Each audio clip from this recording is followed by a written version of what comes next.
कई बार सपनों में जल देखा है? अगर हां, तो आप इस प्रवचन को पूरा अवश्य सुने। इस प्रवचन के माध्यम से हम आपको बताएंगे कि सपनों में जल दिखाई देने का क्या अर्थ होता है।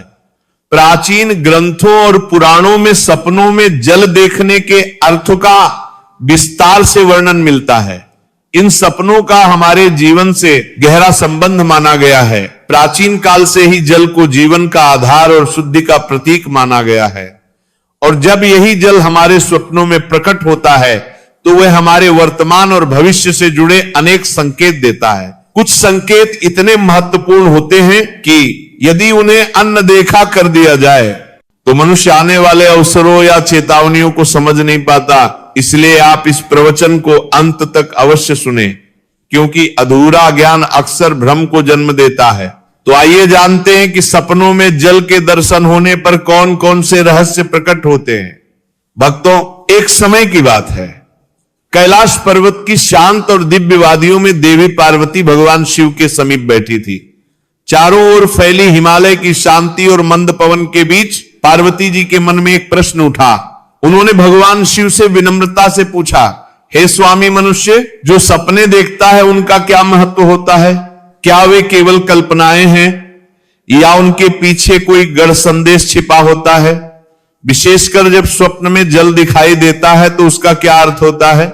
भगवान शिव ने करुण मुस्कान के साथ पार्वती जी की ओर देखा और कहा, हे देवी, सपने मनुष्य के अंतर्मन का दर्पण होते हैं। वे उसकी भावनाओं, कर्मों और आने वाले समय की झलक दिखाते हैं। जल का स्वप्न में आना साधारण नहीं होता, वह परिवर्तन, शुद्धि और चेतावनी का संकेत भी हो सकता है। यदि तुम चाहो तो मैं इस विषय को विस्तार से समझाने से पहले तुम्हें एक प्राचीन कथा सुनाता हूं, जिससे यह रहस्य और स्पष्ट हो जाएगा। यह कथा एक राजा और आस्तिक मुनि की है। इस कथा को सुनने के पश्चात तुम्हें यह भली भांति ज्ञात हो जाएगा कि सपना में जल क्यों दिखाई देता है। इसलिए तुम इस कथा को पूरा अवश्य सुनना। जो भी इस कथा को श्रद्धा और ध्यान से सुनता है उसे उसके सपनों का शुभ फल प्राप्त होता है, उसकी दरिद्रता दूर होती है और आने वाले संकट भी टल जाते हैं। देवी पार्वती कहती है, हे स्वामी, मैं आज इस कथा को ध्यान पूर्वक अवश्य सुनूंगी, कृपया मुझे वह कथा सुनाइए। तब महादेव देवी पार्वती को वह कथा सुनाते हैं। अब मैं आपको वही कथा सुनाने जा रहा हूं। आप इस कथा को ध्यान से पूरा सुनिए, क्योंकि कई बार लोग सपनों का गलत अर्थ निकाल लेते हैं, इसलिए इसे आधा अधूरा ना सुने। तो चलिए सुनते हैं वह पवित्र कथा। प्राचीन समय में एक महान राजा थे, जिनका नाम राजा चंद्रसेन था। राजा चंद्रसेन न केवल अपने पराक्रम और शौर्य के लिए प्रसिद्ध थे, बल्कि वे एक धर्मपरायण और न्यायप्रिय शासक भी थे। उनका राज्य विशाल और समृद्ध था और उनकी प्रजा उनसे अत्यंत प्रेम और सम्मान करती थी। राजा चंद्रसेन का आचरण निष्पक्ष, सहृदय और करुणामय था। वे अपनी प्रजा की समस्याओं को ध्यानपूर्वक सुनते और उनके समाधान का प्रयास करते थे। वे नियमित रूप से यज्ञ और धार्मिक अनुष्ठान करते थे तथा भगवान शिव के परम भक्त थे। राजा चंद्रसेन की रानी का नाम सुभद्रा था। रानी सुभद्रा अत्यंत सौम्य, बुद्धिमान और हर परिस्थिति में राजा का साथ देने वाली थी। राजा और रानी की कोई संतान नहीं थी, जिससे वे कभी कभी चिंतित भी रहते थे। एक रात राजा चंद्रसेन ने एक अत्यंत विचित्र स्वप्न देखा। उन्होंने देखा कि उनके महल के आंगन में अचानक जल का एक विशाल स्रोत प्रकट हो गया है। वह जल अत्यंत निर्मल था, परंतु धीरे धीरे वह जल उनके पैरों तक आ गया और उन्हें किसी अनजाने भय का अनुभव होने लगा। यह स्वप्न देखकर राजा अत्यंत व्याकुल हो गए। प्रातः जागने पर उन्होंने यह स्वप्न रानी सुभद्रा को बताया। चिंतित होकर राजा ने पूछा, हे प्रिय, मैंने स्वप्न में इतना विशाल जल देखा जो मेरे समीप तक आ गया, इसका क्या अर्थ हो सकता है? रानी सुभद्रा ने राजा को सांत्वना देते हुए कहा, हे स्वामी, स्वप्न सदैव किसी न किसी संकेत के रूप में आते हैं परंतु उनके वास्तविक अर्थ को जानने के लिए किसी ज्ञानी और विद्वान पुरुष की शरण लेनी चाहिए। तब राजा चंद्रसेन ने अपने मंत्रियों को बुलाया और कहा, हे मंत्रियों, मैंने एक अत्यंत विचित्र स्वप्न देखा है। मैंने स्वप्न में विशाल और गहरा जल देखा है। तुम सब इसके अर्थ का पता लगाओ। सभी मंत्री नगर में विद्वानों और पंडितों के पास गए, परंतु कोई भी उस स्वप्न का संतोषजनक अर्थ न बता सका। वे लौटकर राजा से बोले, हे महाराज, हमारे राज्य में ऐसा कोई विद्वान नहीं है जो इस स्वप्न का सही अर्थ बता सके। तभी एक मंत्री ने आगे बढ़कर कहा, हे महाराज, हमारे राज्य के समीप स्थित वन में आस्तिक मुनि निवास करते हैं। वे अत्यंत तपस्वी और ज्ञानी हैं। जल, प्रकृति और स्वप्नों के रहस्य को वे भली भांति जानते हैं। हमें उन्हीं के पास जाना चाहिए। राजा चंद्रसेन ने यह सुनकर निश्चय किया कि वे आस्तिक मुनि के आश्रम जाएंगे। उसी समय वे अपने सैनिकों के साथ रथ पर सवार होकर आस्तिक मुनि के आश्रम पहुंचे। आस्तिक मुनि ने राजा का स्वागत करते हुए कहा, हे राजन, मेरे आश्रम में आपका स्वागत है। बताइए किस कारण से आपका यहां आगमन हुआ है। राजा चंद्रसेन ने विनम्रता पूर्वक कहा, हे मुनिवर, मैं आपके पास एक स्वप्न का अर्थ जानने आया हूं। मैंने स्वप्न में जल से जुड़ा एक अद्भुत दृश्य देखा है जिसने मुझे अत्यंत चिंतित कर दिया है। तब आस्तिक मुनि बोले, हे राजन, स्वप्न में जल का दिखाई देना कोई साधारण बात नहीं होती। जल जीवन, चेतना और परिवर्तन का प्रतीक होता है। आपने जो भी स्वप्न देखा उसे विस्तार से बताइए ताकि उसका सही अर्थ बताया जा सके। इसके बाद राजा चंद्रसेन ने अपना स्वप्न विस्तार से आस्तिक मुनि को सुनाया। तब वेदात्मा मुनि को कई राजा चंद्रसेन की बात ध्यान से सुनते हैं और गंभीर स्वर में कहते हैं, हे राजन, आपने जो स्वप्न देखा वह साधारण नहीं है। आपने सपने में जिस जल को देखा वह आपके जीवन में होने वाले गहरे परिवर्तन का संकेत है। जल कभी शांत होता है, कभी उग्र, और उसी प्रकार मनुष्य का भाग्य भी समय के साथ रूप बदलता है। मुनि कहते हैं कि सपने में स्वच्छ और स्थिर जल दिखाई देना अत्यंत शुभ होता है।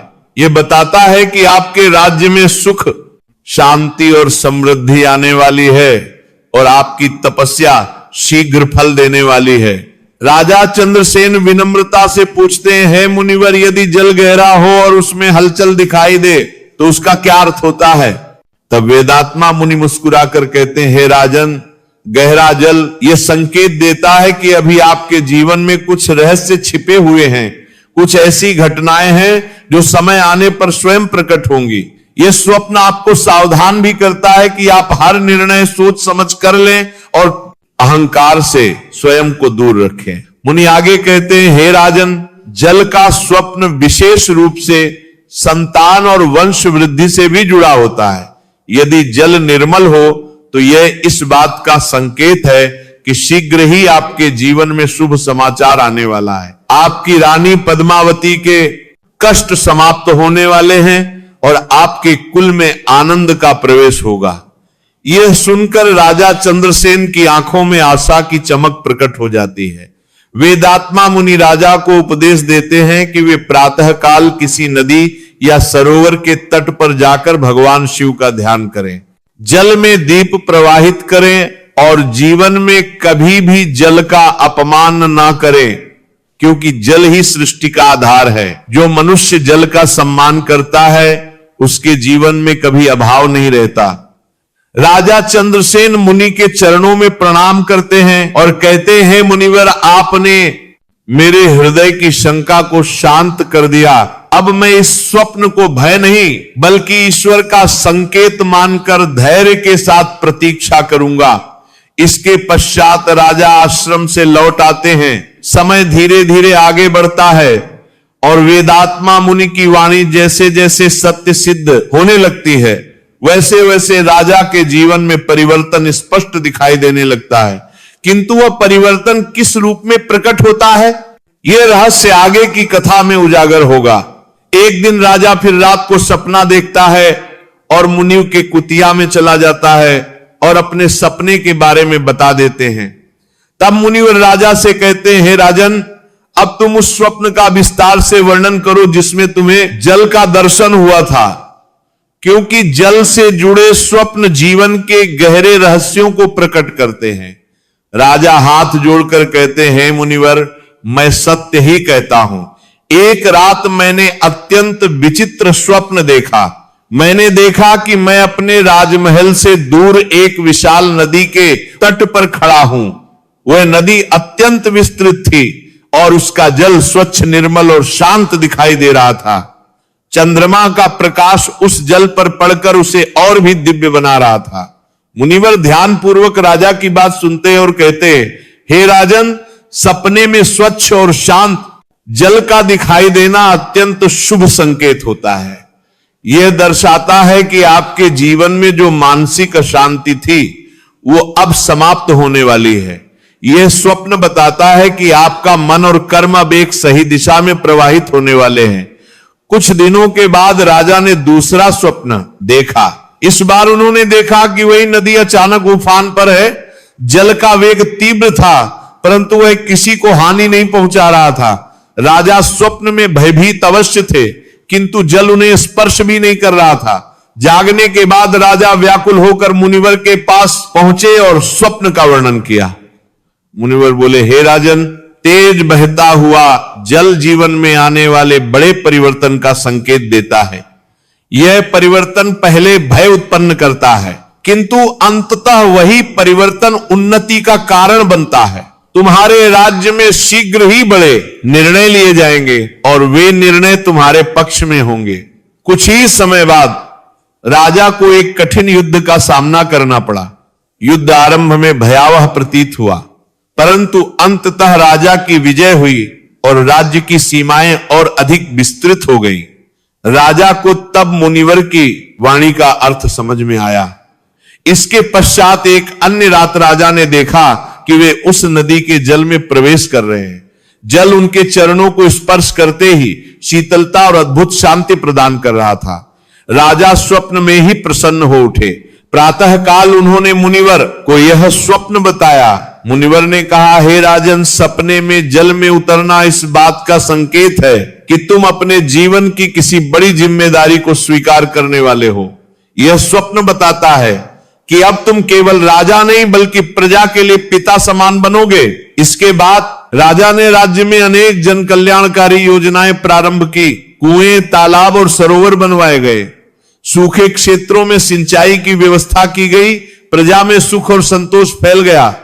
फिर एक रात राजा ने तीसरा जल स्वप्न देखा। उन्होंने देखा कि एक सूखा तालाब वर्षों बाद जल से भर रहा है। पहले कुछ बूंदें गिरती हैं, फिर धीरे धीरे पूरा तालाब जल से भर जाता है। जागने के बाद राजा तुरंत मुनिवर के पास गए। मुनिवर बोले, हे राजन, यह स्वप्न इस बात का संकेत है कि तुम्हारे जीवन की वे इच्छा जिसे तुमने असंभव मान लिया था अब पूर्ण होने वाली है। जहां निराशा थी वहां अब आशा का संचार होगा। कुछ समय पश्चात राजा और रानी को संतान प्राप्ति का शुभ समाचार प्राप्त हुआ। पूरे राज्य में उत्सव मनाया गया। राजा ने समझ लिया कि जल का यह स्वप्न केवल राज्य ही नहीं बल्कि उनके वंश से भी जुड़ा हुआ था। इसके बाद एक और स्वप्न में राजा ने देखा कि वे गहरे कुएं में झांक रहे हैं, परंतु कुआं अंधकार में नहीं था, उसमें जल चमक रहा था। मुनिवर ने कहा, हे राजन, गहरे जल का दिखाई देना यह बताता है कि तुम्हारे भीतर अपार सामर्थ्य है जिसे अभी तक तुमने पूरी तरह पहचाना नहीं है। इस स्वप्न के बाद राजा ने अपने भीतर के भय और संदेह को त्याग दिया और भी दृढ़ निश्चय के साथ राज्य का संचालन करने लगे। अंत में मुनिवर ने राजा से कहा, हे राजन, जल के स्वप्न यह सिखाते हैं कि जैसे जल धैर्य पूर्वक मार्ग बनाता है वैसे ही मनुष्य को भी संयम और धर्म के मार्ग पर चलना चाहिए। जल कभी रुकता नहीं, वह निरंतर बहता है और यही जीवन का सत्य है। राजा देवदत्त ने मुनिवर के चरणों में प्रणाम किया और कहा, हे मुनिवर, आपने मेरे स्वप्नों के माध्यम से मुझे जीवन का मर्म समझा दिया। इसके पश्चात राजा अपने राज्य लौटे और उनके जीवन में जल के समान शांति, समृद्धि और स्थिरता बनी रही।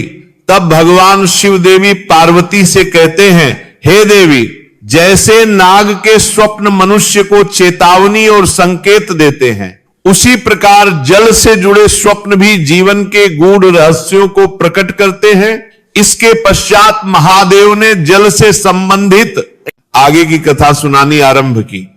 देवी एक समय की बात है, उसी राजा चंद्रसेन ने एक और स्वप्न देखा।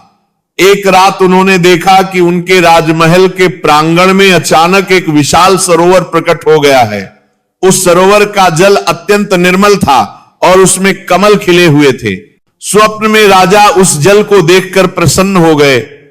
प्रातः काल जागते ही वे आस्तिक मुनि के पास पहुंचे और बोले, हे मुनिवर, मैंने सपने में देखा कि मेरे महल में एक विशाल जलाशय बन गया है और उसमें कमल खिले हैं। इसका क्या अर्थ है? आस्तिक मुनि ने कहा, हे राजन, यह अत्यंत शुभ स्वप्न है। सपने में जल से भरा सरोवर देखना इस बात का संकेत है कि आपके राज्य में सुख, शांति और समृद्धि का वास होगा। कमल यह दर्शाते हैं कि आप संकटों के बीच भी धर्म के मार्ग पर अड़िग रहेंगे। कुछ ही समय में राजा के राज्य में प्रजा का सुख बढ़ने लगा और चारों ओर शांति स्थापित हो गई। इसके बाद एक अन्य रात राजा चंद्रसेन ने स्वप्न देखा कि वे एक सूखे क्षेत्र से गुजर रहे हैं और अचानक आकाश से मूसलाधार वर्षा होने लगती है। धरती तृप्त हो जाती है और हरियाली छा जाती है। राजा ने जागकर यह स्वप्न मुनि को बताया। मुनि बोले, हे राजन, वर्षा का स्वप्न यह बताता है कि जहां अभाव था वहां अब कृपा बरसने वाली है। यह संकेत है कि आपके जीवन और राज्य दोनों में दैवी अनुग्रह होने वाला है। कुछ ही महीनों में राज्य की सूखी भूमि उपजाऊ हो गई, अन्न के भंडार भर गए और प्रजा आनंदित हो उठी। राजा ने मन ही मन भगवान शिव को धन्यवाद दिया। फिर एक रात राजा चंद्रसेन ने देखा कि वे एक गहरे जल में डूब रहे हैं, परंतु उन्हें कोई भय नहीं हो रहा था। जल उन्हें अपने भीतर समेटे हुए था। जागने के बाद राजा कुछ विचलित हुए और मुनि के पास गए। आस्तिक मुनि ने कहा, हे राजन, गहरे जल में डूबना इस बात का संकेत है कि आप किसी बड़े दायित्व में प्रवेश करने वाले हैं। यह भय का नहीं बल्कि आत्मिक परिवर्तन का संकेत है। कुछ समय बाद राजा ने अपने पुत्र को राजकाज की शिक्षा देना प्रारंभ किया और धीरे धीरे उसे शासन के दायित्व सौंपने लगे। राजा को समझ में आ गया कि यह स्वप्न उनके उत्तराधिकारी से जुड़ा हुआ था। इसके पश्चात राजा चंद्रसेन ने एक और स्वप्न देखा। अगर पारण में उन्होंने देखा कि एक छोटी धारा उनके चरणों से निकलकर विशाल नदी बन जाती है और आगे चलकर समुद्र में मिल जाती है। यह स्वप्न सुनकर आस्तिक मुनि बोले, हे राजन, यह स्वप्न आपके वंश और कर्मों के विस्तार का प्रतीक है।